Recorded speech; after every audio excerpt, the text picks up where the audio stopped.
Early English settlements. The lost city of Roanoke. In the 1500s, Spain was one of the world's most powerful nations. Spanish ships ruled the ocean and brought gold and silver from Spain's colonies into the Americas.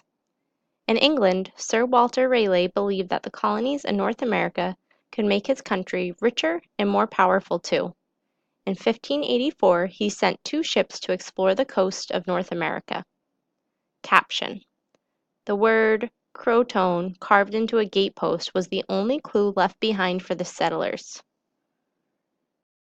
The ships landed on an island near present-day North Carolina.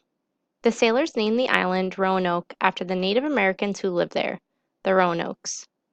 When they returned to England, they told Raleigh that the island had fish, animals, fruits and vegetables, and friendly people. The next year, Raleigh sent a group of men to start a colony. Few of the settlers were farmers. Supplies ran short because they were unable to grow their own food. When fighting broke out between the English and the Roanokes, the settlers gave up and returned to England. In 1587, Sir Walter Raleigh sent about 115 new settlers to Roanoke, including farmers and skilled workers. The settlers realized that the Roanokes would not give them food, and despite their skills, they needed help. So they sent Captain John White back to England for supplies. Unfortunately, England was fighting a war with Spain, and White's ships could not leave England again. 3 years later, White finally returned to Roanoke.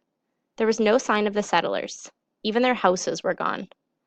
The letters Croton were carved onto the gatepost of a ruined fort. White thought that the settlers had moved to an island they called Croton. Before he could find out, the weather turned bad and he could not search the area. To this day, no one has ever discovered what happened to the colony.